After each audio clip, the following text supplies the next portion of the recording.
February 14th, 1990. The Voyager 1 space probe was traveling through the furthest reaches of the solar system, 6 billion kilometers away, beyond Neptune, 40 times farther from the Sun than Earth, in the deep, cold, silent darkness of space. It had been journeying for 13 years. It had seen Jupiter, Saturn. It had explored the moons of the giant planets. It had opened humanity's eyes. But now, its primary mission was complete. It was heading out of the solar system, toward interstellar space. And NASA was preparing to shut down the probe's camera, to save power, because Voyager 1's power was limited. Its radioisotope thermoelectric generators were slowly depleting. Every watt was precious. But then, someone made a special request. Carl Sagan, astrophysicist, author, professor at Cornell University, member of the Voyager mission's science team, and probably the most famous science communicator of the era. Host of the Cosmos television series, the man who explained the universe to millions. Sagan said, "Before Voyager 1 turns away forever, let's do one last thing. Let's look back. Let's take a family portrait, all the planets in the solar system, and Earth." NASA hesitated at first. There were technical risks. If Voyager 1 pointed toward the Sun, the Sun's bright light could damage the camera's sensitive sensors. Risk of permanent damage. And the scientific value? Questionable. We'd already seen the planets. No new information would come. But Sagan insisted. "This isn't just for science," he said. "This is for humanity, for perspective, to see our home from the depths of space." And finally, NASA agreed. February 14th, 1990. The command was sent, at the speed of light. But Voyager 1 was so far away that it took 5 hours for the signal to arrive. Voyager 1 turned. Slowly. It pointed its camera toward the solar system, and it took 60 photographs, a wide-angle mosaic, a panorama of the solar system, with various filters, from different angles. And one of these photographs, narrow-angle camera, blue filter, correct position, captured Earth, from 6 billion kilometers away. 1 pixel, maybe 2 pixels wide, at the limit of resolution. A pale blue dot. When the photographs reached Earth, hours later again, NASA engineers processed the data. They assembled the images, and they revealed the mosaic.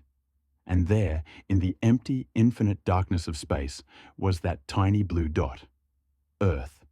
When the photograph was released, the world was shocked, because until that moment, humanity had never seen Earth like this. Apollo 8 astronauts had taken the Earthrise photograph in 1968. Earth rising over the moon. Beautiful, blue, breathtaking. Apollo 17 astronauts had taken the blue marble photograph in 1972. Earth, fully visible. Blue oceans, white clouds, brown and green continents. Africa, Arabia, Antarctica, home. And those photographs are iconic. They launched the environmental movement. They gave people awareness of protecting the planet. They created the concept of fragile Earth. But blue marble is a close-up, detailed, familiar. Earth looks big. Earth looks important. Pale blue dot is different, because pale blue dot is a distant shot, very distant. So distant that Earth is a dot, no detail. You can't see continents, you can't see oceans, you can't see clouds. Mountains, rivers, cities, none are visible. Just a blue pixel. And this pixel, this single, tiny, seemingly insignificant dot, contains all of human history. Every person, every civilization, every war, every peace, every love story, every tragedy, every triumph, every invention, every work of art, every piece of music, every book, every thought, every dream, all on that dot. The Egyptian pyramids are on that dot. The Roman Empire is on that dot. The Middle Ages are on that dot. The Renaissance is on that dot. The Industrial Revolution is on that dot. 2 world wars are on that dot. The moon landing is on that dot. Shakespeare, Beethoven, Einstein, Gandhi, all lived on that dot. And you, right now, reading these words, you're also on that dot. Carl Sagan looked at this photograph. He thought for a long time, and he wrote something. Perhaps the most beautiful, most moving, most powerful paragraph in the history of science communication. It was published in his book Pale Blue Dot, A Vision of the Human Future in Space, in 1994. And it changed the world. Here are Carl Sagan's words. Full text. No words missing. Look again at that dot. That's here. That's home. That's us. 4 sentences. Short, simple, but immensely powerful. That's us. Sagan continues. On it, everyone you love, everyone you know, everyone you ever heard of, every human being who ever was, lived out their lives. Think about it. Everyone you love, your mother, your father, your siblings, your friends, your partner, your children, all on that dot, and everyone you know, your co-workers, your neighbours, your classmates, every person you've met, on that dot, and everyone you ever heard of, every leader in history, every scientist, every artist, every writer, every musician, every athlete, Alexander, Caesar, Napoleon, on that dot, Newton, Darwin, Curie, on that dot, Da Vinci, Picasso, Van Gogh, on that dot, Mozart, Beethoven, Bach, on that dot, all lived on that dot, breathed, thought, felt, and died. Sagan continues, the aggregate of our joy and suffering, thousands of confident religions, ideologies, and economic doctrines, every hunter and forager, every hero and coward, every creator and destroyer of civilization, every king and peasant, every young couple in love, every mother and father, hopeful child, inventor and explorer, every teacher of morals, every corrupt politician, every superstar, every supreme leader, every saint and sinner in the history of our species, lived there. The aggregate of our joy and suffering, every moment of happiness, first love, marriage, birth of a child, graduation, success, victory, on that dot, every moment of pain, loss, death, illness, loneliness, failure, disappointment, on that dot, thousands of confident religions, ideologies, and economic doctrines, Christianity, Islam, Buddhism, Hinduism, capitalism, socialism, communism, democracy, monarchy, dictatorship, all emerged on that dot, all spread on that dot, and all were debated, defended, fought for on that dot. Every hunter and forager. 100,000 years ago, in Africa, the first humans, making spears, tracking animals, gathering fruit, surviving, on that dot. Every hero and coward, the Spartans at Thermopylae, soldiers at Normandy, astronauts going to the moon, and the cowards hiding in their homes, leaders fleeing their responsibilities, traitors selling out their people, all on that dot. Every creator and destroyer of civilization, Sumer, Egypt, Greece, Rome, China, India, Aztec, Inca, civilizations built, growing, reaching their peak, and collapsing, on that dot. Every king and peasant, emperors, pharaohs, sultans, monarchs, power, wealth, palaces, and peasants, farmers, workers, slaves, poverty, hunger, struggle, all on that dot. Every young couple in love, Romeo and Juliet, Cleopatra and Mark Antony, nameless millions, first meeting, first kiss, marriage, growing old together, on that dot. Every mother and father, hopeful child, birth, baby's first cry, mother's love, father's love, children's laughter, games, innocence, all on that dot. Inventor and explorer, the wheel, the printing press, the steam engine, electricity, airplane, computer, internet, explorers, Columbus, Magellan, Armstrong, on that dot. Every teacher of morals, every corrupt politician, Socrates, Confucius, Buddha, philosophers teaching morals, and corrupt leaders, dictators, tyrants, Hitler, Stalin, Mao, politicians who lie, steal, kill, all on that dot. Sagan finishes his list. Every superstar, every supreme leader, every saint and sinner in the history of our species lived there. Celebrities, stars, icons of popular culture, and supreme leaders, dictators who thought themselves gods. Saints, Teresa, Francis, kindness, compassion, sacrifice, and sinners, murderers, thieves, oppressors, all on that dot. And then Sagan uses an incredible metaphor. On a mote of dust suspended in a sunbeam, a mote of dust. Because on a cosmic scale, Earth is a mote of dust. Insignificant, tiny, lost. There are 8 planets in the solar system. Earth is the 4th smallest, 300 times smaller than Jupiter. And the solar system is just one star system in the Milky Way galaxy. The galaxy has 400 billion stars. And the Milky Way is just one of 2 trillion galaxies in the observable universe. So Earth is, truly, a mote of dust. But Sagan says suspended in a sunbeam. Because in the photograph, there's a ray of light over Earth. A golden ray. A sunbeam. Actually, this is an optical defect, lens flare. The sun's bright light reflected inside the camera. NASA engineers wanted to correct it, but Sagan said, no, leave it, because it's beautiful. It highlights Earth. It says, here it is. And now, Sagan gets to his main message. The Earth is a very small stage in a vast cosmic arena. A very small stage. Because the universe is vast. The observable universe is 93 billion light-years in diameter. Earth, 12,700 kilometers in diameter. The comparison is impossible. Earth is a microscopic speck of dust in the cosmic arena. And the stage metaphor is important. Because a stage is a performance space. Actors come on stage. They perform their plays. And then they leave. Human history is like this. Actors, roles, dramas. And finally the curtain closes. Sagan continues. Think of the rivers of blood spilled by all those generals and emperors so that, in glory and triumph, they could become the momentary masters of a fraction of a dot. Rivers of blood. Wars. Human history is filled with wars. An estimated 1 billion people have died in wars. Throughout all history. Generals and emperors. Caesar, Alexander, Napoleon, Genghis Khan. They commanded armies. They conquered countries. They killed millions. Why?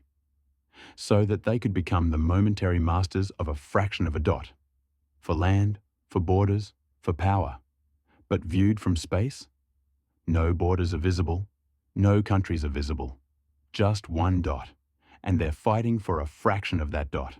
A fraction of 1 pixel. Absurd. And momentary masters. Because no empire lasted forever. Rome fell. The Mongol Empire collapsed. The British Empire ended. Every master is temporary. A few years, a few decades, then others come. And on a cosmic scale, a blink of an eye. Sagan continues. Think of the endless cruelties visited by the inhabitants of one corner of this pixel on the scarcely distinguishable inhabitants of some other corner. One corner of this pixel, one country, one region, one city. A corner of the pixel, and some other corner, how frequent their misunderstandings. A neighboring country, a neighboring region, indistinguishable from space.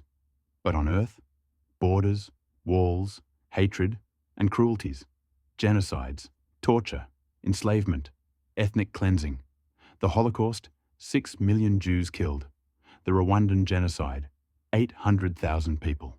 Hiroshima and Nagasaki, 200,000 people, at once, all for a corner of the pixel. Sagan continues, how frequent their misunderstandings, how eager they are to kill one another, how fervent their hatreds, how frequent their misunderstandings. Every day, everywhere, wars, conflicts, fights, how eager they are to kill one another. We've seen war, Vietnam, Iraq, Syria, hundreds of thousands dead. Millions of refugees. How fervent their hatreds. Racism, nationalism, religious fanaticism. Us and them. In group, Outgroup, othering, and viewed from space, we're all on the same dot, on the same speck of dust. We're all human. Now Sagan's message becomes clear. Our posturings, our imagined self-importance, the delusion that we have some privileged position in the universe, are challenged by this point of pale light. Our posturings, wealth, fame, power. I'm important. I'm special. I'm better than others. But viewed from the pale blue dot, insignificant. Everyone is equal. Everyone is temporary. Our imagined self-importance. People think they're very important. Their problems are the biggest. Their goals are the most important. But the reality? On a cosmic scale, no one is special. The delusion that we have some privileged position in the universe.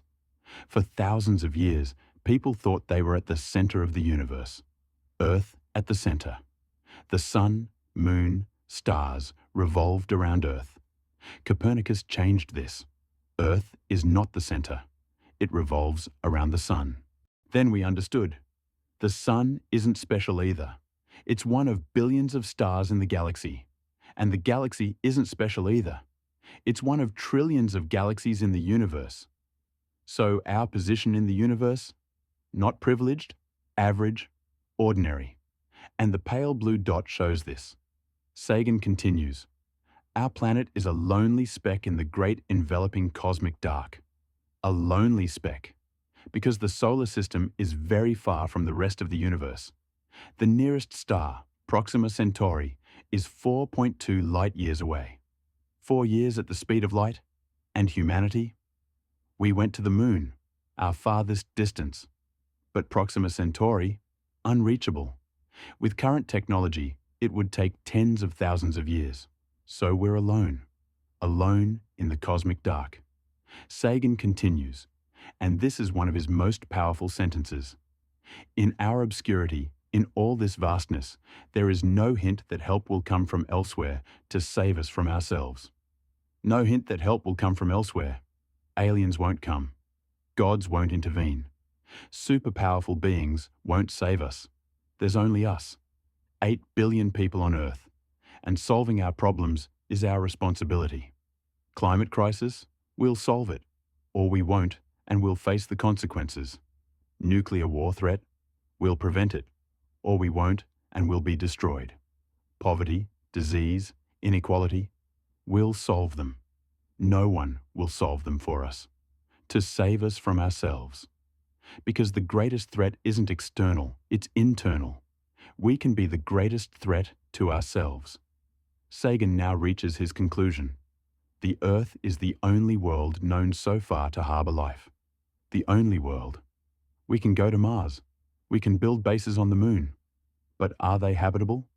No, at least not now. Mars has no atmosphere, no water. Surface temperature -60 degrees. High radiation. The moon? Worse. No atmosphere.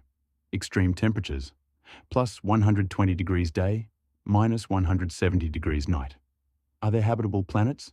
Maybe. But very far away. Light years away. Unreachable. So Earth is our only home. For the foreseeable future.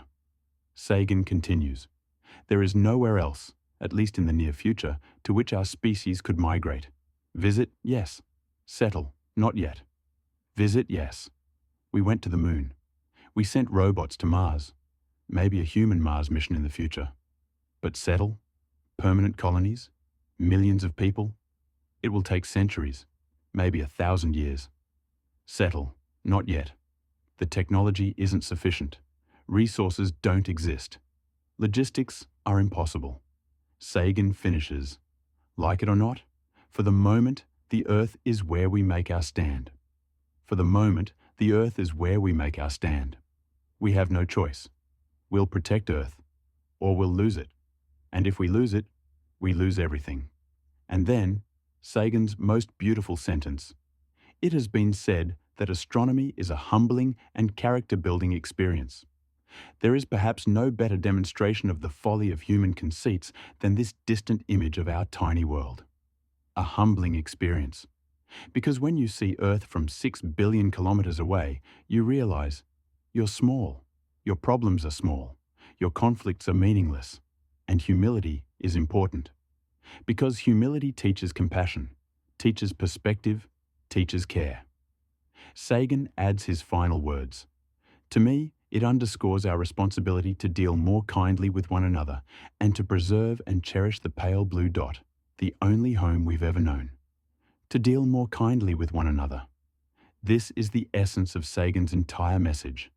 Be kind to each other, because we're all on the same dot. Don't fight, don't hate, don't harm, love, help, protect. To preserve and cherish the pale blue dot. Protect the planet, protect the climate, protect ecosystems, protect species, because this planet is our only home. Cherish, love Earth, love nature, love life. And this is the message of the pale blue dot, a photograph, from 6 billion kilometers away, a tiny dot. But that dot is everything. That dot is you, me, all of us. And protecting that dot is our responsibility. Carl Sagan wrote this message in 1994, 30 years ago. And today, this message is more relevant than ever. Because the climate crisis is deepening. Global temperature is rising. Glaciers are melting. Sea levels are rising. Droughts, floods, storms are intensifying. Species are rapidly disappearing. Ecosystems are collapsing. And wars continue. Ukraine, Gaza, Yemen, Sudan. People still killing each other for borders, religion, nationalism. The pale blue dot asks us, why? Why are you fighting for a corner of a pixel? Why are you destroying the planet? Why are you harming each other? Because viewed from space, the answer is clear. We're all on the same team, on the same ship. And if the ship sinks, we all sink. But there is also hope. Because humanity has achieved incredible things. We've conquered diseases. We've reduced hunger. We've extended life expectancy. We've created technology. We've developed science. And most importantly, we've gone to space. We've walked on the moon. We've sent Voyager 1 to interstellar space. So the future isn't dark. The future is in our hands. And the pale blue dot reminds us, you have potential. Potential for greatness. Potential for goodness. Use it. Protect that pale blue dot. Be kind to each other. And reach for the stars. Because you, yes you, are made of stardust. You are the universe's way of knowing itself. And that is the deepest truth. The pale blue dot. That pale blue dot. The only home we've ever known. Protect it.